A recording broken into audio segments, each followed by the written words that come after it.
Hello, I'm Pastor Dave, and welcome to the fourth week of our Daniel sermon series and Bible study. Now, this week we're looking at chapters 7 and 8.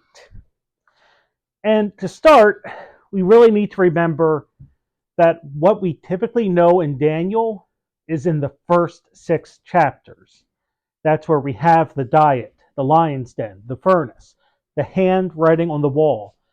These great stories are the ones that come earlier. The second half of Daniel is really apocalyptic literature, which means it's the literature that deals with the end of times and what is to come. And we get that this week. We heard some in our sermon we're getting on Sunday. But now we're looking at really what is happening. And when we look at Daniel chapter 7, especially the first 8 verses, we are dealing with some very interesting symbolism, to say the least. Because this is happening in the first year of King Belshazzar's reign. He's the one who profaned the items taken from God's temple in Jerusalem and was the one who was deposed after the writing on the wall. And we have Daniel having a vision or dream at night. And we get a lot of symbolism in this, with different animals eating other animals, and we can have some problems figuring out what this means. Now, part of this comes about from what I said previously about Antiochus and the Jews' relationship with him. Antiochus being a Greek ruler. And this is where we're starting to get some of this, because actually if we take this section, we can read it into 1 Maccabees again. Because in 1 Maccabees chapter 1, verse 24, it says, "Taking them all, he went into his own land. He shed much blood and spoke with great arrogance." There's an arrogance to this ruler, and this plays into what some people would know.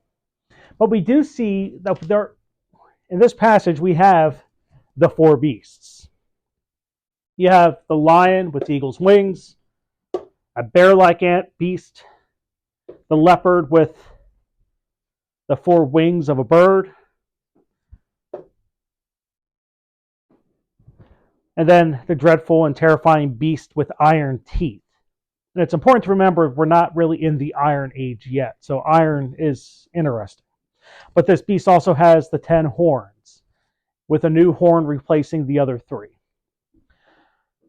So what do we get in this? Well, we have to read this not individually, but into other aspects, where really you have chapter 2, chapter 7, and chapter 8 all telling the same thing over and over again. Chapter 2 is where we have the statue with the different metals, the head of gold, the chest of silver, the bronze belly, thighs area, legs of iron, and the stone and clay down by the feet. We can read these all the same. So, for example, in chapter 2, the statue, the head of gold, we always said was Babylon, which is 626 to 535 BC. And this would fit with the lion with the eagle's head here in chapter 6. Doesn't really have a parallel in chapter 7, or in chapter 8, but that can deal with just the timing of the different visions themselves. Then we have the chest, the silver. For here, it's a bear-like beast, but then also we get into the ram with 2 horns in chapter 8. And this is seen as the Medo-Persian Empire. Some say the Medes were different than the Persians, but we can lump them all together. For the belly and thighs of bronze, that's the leopard with the 4 heads and 4 wings. In chapter 8, this is the goat with 1 great horn and 4 little horns. And this is often seen to be the Greeks. Take Alexander the Great. And that's about 330 BC to 63 BC. And then with the leg of irons, the incomparable beast with 10 horns, No real parallel in chapter 8, and sometimes this is seen as Rome starting in 63 BC with an unknown end, with the stone being the Messiah and the kingdom of God. But that is really just how one person can take this. Because one of the issues we have is, when does Rome end? Which the Roman Empire ended in the West around 476, but it continued on until 1453 in the East. So are we now in the kingdom of God, or is there something else? And this is what makes symbolism really interesting. Because it's easy to read into how the lion is Babylon, the bear is the Medes, or the Persians, or combination, then the Greeks, then the Romans, which the Greeks tie into Antiochus and the persecution of God's people. So some would say that this incomparable beast actually should be the Greeks, not the Romans. And this is one of the things I can say, that there is no scholarly consensus of who is what. But one of the things we can take is that we see the progression of time, kingdom after kingdom. It's why our sermon was Kingdoms Come and Go. The world continues on, but the message remains timeless. Because we could have fun with this just as much, where, okay, a lion with eagle's wings, maybe that's the British, and the bear would be the rise of the Soviet Union, and the leopard with the heads and wings is the Americans. Or you could read different nations into this, but the message will still be the same. Because in the midst of all that was happening in these first 8 verses, and we get a bit again in chapter 8, God is still reigning. God is still in control. God foresees this all. And as Daniel continues, we get the image of what was happening, especially in verses 9 through 14. And we can look at that within this vision, and we can see that this is apocalyptic literature. The throne room image, this goes back into Revelation, especially Revelation chapter 4. And the image of fire is throughout the Psalms and again in Revelation. But a lot of this is to look at what exactly is happening. And really, it's about what some of these things mean. And if we're just going to we're going to read this as read of Babylon, the Medes, Persians, Greeks, because that fits the historic timeline better of when Daniel was written down, that the initial message was given to a people persecuted by the Greeks under Antiochus. And this does kind of mirror into what we can see in Revelation chapter 12 and 13. But with that, we also get into what some of this meant. Because if we take it as the dragon, the incomparable beast being the Greeks, when dealing with the leopard, you have a leopard with 4 heads, 4 wings, or in chapter 8, the goat with 1 great horn and 4 little horns. That plays into the large horn demonstrating Persian dominance over those around them. And the little horns later being separate kingdoms. But we'll get into that in chapter 8. But really, what we're seeing is basically the domination of the people of God by different people. Babylon, Persians, Greeks, Rome, so on and so on. But in the midst of all this, we still have God. And when we get into, or as we continue in this, when we look at 13 and 14, this is where we start to get the hope of what is still to come and what breaks this cycle. I saw in the night visions, and behold, there came the clouds of sky like a son of man. And he came even to the Ancient of Days, and they brought him near before him. dominion was given him, and glory, and a kingdom, that all the peoples, nations, and languages should serve him. His dominion is an everlasting dominion, which will not pass away, and his kingdom is one which will not be destroyed. This is Christ. This is the coming Messiah. And kind of where we start to read about how they expected more of a Messiah for more of an earthly rule than heavenly. But as we see, every kingdom come and goes, but God is eternal. God's kingdom has no end. And that really gets down to when we get to the stone in chapter 2. Chapter 7, it's the Messiah. It's the final kingdom, the kingdom of God. So this is a foretelling of what was still to come. And within this, we have to admit something with this. All of this, all the beasts, are terrifying. And it makes sense as to why Daniel would be afraid. Because this is the stuff of nightmares. These aren't human-looking animals. These are mythical, supernatural. And wouldn't you be afraid and wake up if you had this type of dream? And we see that Daniel has questions, especially about this fourth beast. But who wouldn't? This is something that goes beyond normal human comprehension and why we need God to do this. But especially as we look at verses 23 through 27, we get to this fourth kingdom. And having it be different from all the other kingdoms and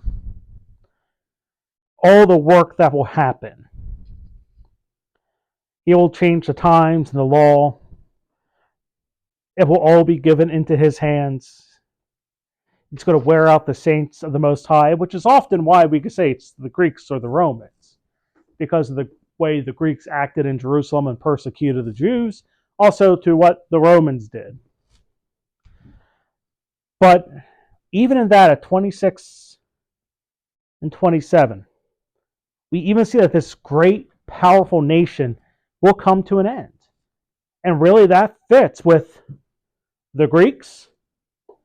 Alexander the Great conquered the bulk of the known world. His kingdom came to an end. The Romans, Roman Empire came to an end. Britain, British Empire is gone. Russia Empire is gone. No matter how much we can read into their current actions, they're still in their death throes. Ottomans, gone. Ultimately, United States will fade away. We fear China. Even if they win, they'll fade away. Same with India. Same with any nation that will come. And the big thing is not to focus entirely on the terrifying parts, the supernatural, the scary, what nations can do, but focus on the end. The kingdom of God. As in the end, no matter what happens on earth, God, in the end, wins. And God's kingdom will come. And that's really the message we have to take when we're getting into this supernatural prophecy and the prophecies of the end times. It is that multifaceted prophecy and what it could mean. Almost think of it as the multiverse. Please don't. But even when we get into chapter 8, again, during the reign of King Belshazzar, when Daniel has visions again, I mean, he gets visions that fit in with 7. The ram with 2 horns, the goat with 1 great horn, 4 little horns, and what this could describe. And really, this does focus primarily on the reign of the Medes and Persians and the Greeks. This is more condensed than the whole view of history. But it does help us to understand what's going on because it does fit so well with the history. Now, the Greeks, Macedonians, Greeks, really rose around 331 to 436 BC. And that's the troubled time for the Jewish people. That's where the Maccabees are at work. And This symbolism would make more sense for them than it does for us. I mean, for example, the use of the goat. That was used in battle. It's something that was seen as a sign of dominance. And the dominance shows the power of the Persians and then ultimately Alexander, who defeated the Persians. And this is when we get to the four horns, which can be a focus of the Greeks or the Persians, depending how we want to play with this. We can look at it as the Persian dominance of multiple nations, but we can also look at it as the great horn being Alexander the Great, and then the four little horns being his four chief lieutenants. And this is something interesting that sometimes we can forget. When Alexander the Great died, his empire, this Macedonian empire, fell apart and was divided into four different groups. You have Cassander, who ruled over Macedonia and Greece. Lysimachus, who had Thrace and Asia Minor. Seleucus, who had Syria and Persia, or Syria and Babylon. And Ptolemy, who had Egypt. Now, this has actually come up somewhat recently in our history, because when we look at this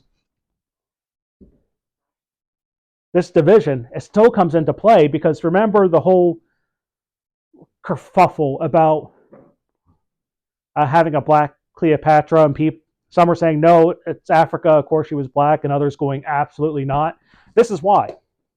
Ptolemy was Greek. He ruled over Egypt. His descendants ruled over Egypt. They were Greek. They were the Ptolemaic dynasty.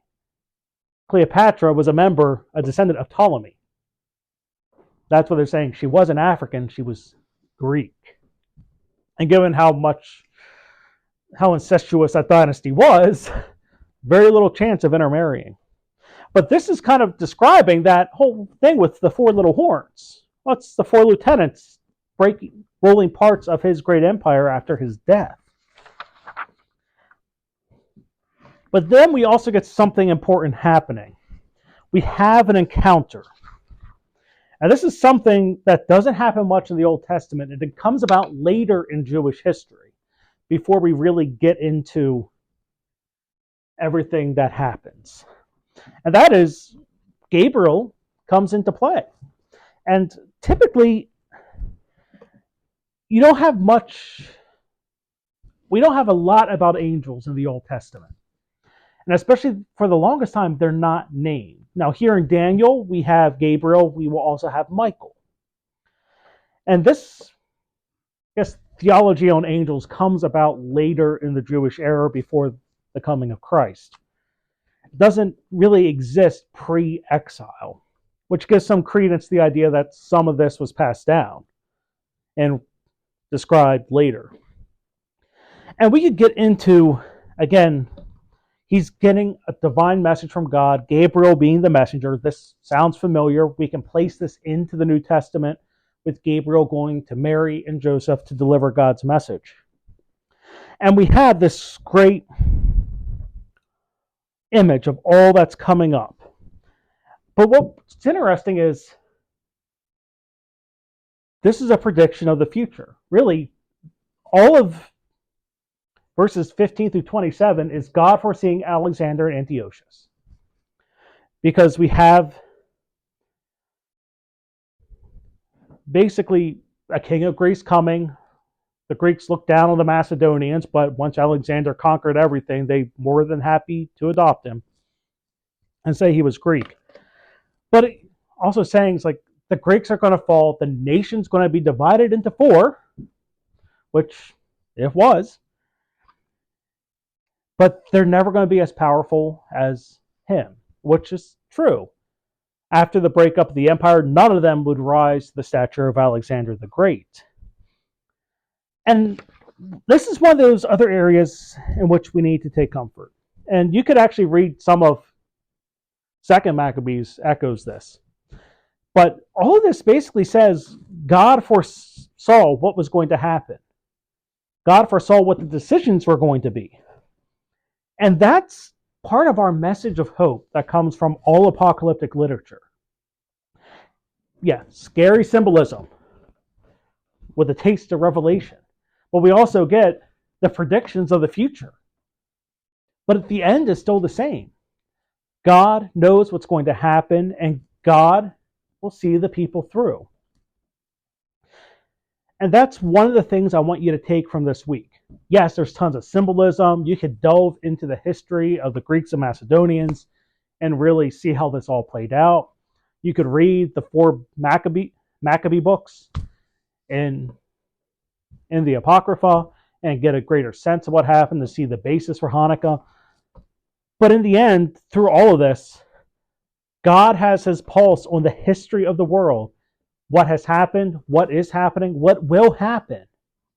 And in the end, God will win. And if you take nothing else out of this Bible study, remember, God will win. So that's our study for this week. Again, this week we're looking at 7 and 8.